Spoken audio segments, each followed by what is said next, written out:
ایک قافلہ چٹیل بیابان سے گزر رہا تھا۔ اس نے تھوڑا سا توقف کیا تاکہ قافلے والے تھوڑا سا آرام کر لیں۔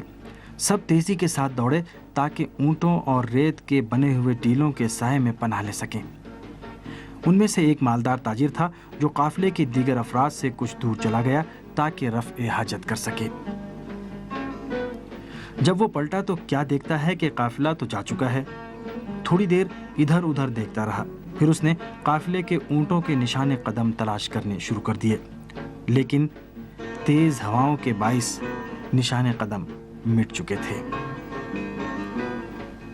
تاجر کہ جس کے لیے نہ تو کوئی علامت تھی اور نہ ہی نشان رہ گئے تھے، سمجھ گیا کہ وہ کھو گیا ہے اور جلد ہی بھوک اور پیاس سے اس کی جان بھی چلی جائے گی۔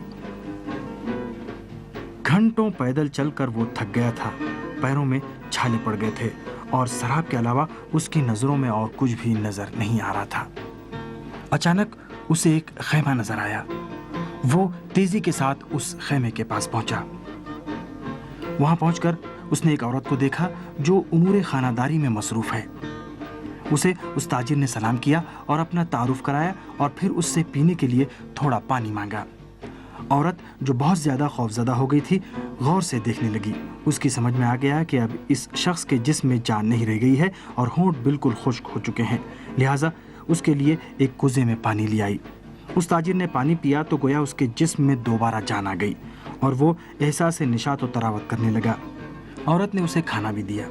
تاجر نے جو اب باقاعدہ ہوش و حواس میں آ چکا تھا اور کھا پی کر شکم سیر ہو چکا تھا، عورت کا بہت زیادہ شکریہ ادا کیا اور اس کا دل بہلانے کے لیے بغداد شہر کی تعریف و توصیف کرنے لگا، وہاں کے خوبصورت مکانوں اور وہاں بہنے والے اچھے اور میٹھے چشموں کے بارے میں بتانے لگا۔ تاجر نے اس عورت کے احسان کا بدلہ دینے کے لیے اس سے بغداد چلنے کو کہا اور یہ بھی وعدہ کیا کہ وہ بغداد میں اس کے شوہر کے لیے کوئی مناسب کام ڈھونڈ دے گا۔ تاجر نے اپنی بات جاری رکھتے ہوئے کہا کہ اس طرح تم لوگ غربت اور افلاس سے چھٹکارا پا جاؤ گے اور میں بھی تمہارے احسان کا بدلہ ادا کر سکوں گا۔ اور پھر وہ وہاں سے اٹھا اور عورت کے بتانے پر وہاں سے قریب ترین شہر میں پہنچ گیا۔ رات میں جب اس کا شوہر پلٹا تو اس نے بیوی کو بتایا کہ پورے دن کے شکار میں اسے صرف چند چھپکلیاں ہی مل سکی ہیں۔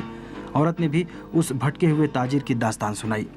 عورت نے تاجر کے وعدے پر بہت زور دیا کہ اس نے بغداد میں اپنا ایک گھر ہم لوگوں کو دینے کو کہا ہے، اس طرح ہماری زندگی کے دن پلٹ جائیں گے۔ شوہر نے بیوی سے کہا تم کتنی بھولی اور سادہ ہو، اس تاجر کو ہماری خوش قسمتی اور عیش و آرام پر حسد ہوا ہے اور وہ چاہتا ہے کہ ہماری پرسکون زندگی کو جہنم بنا دے۔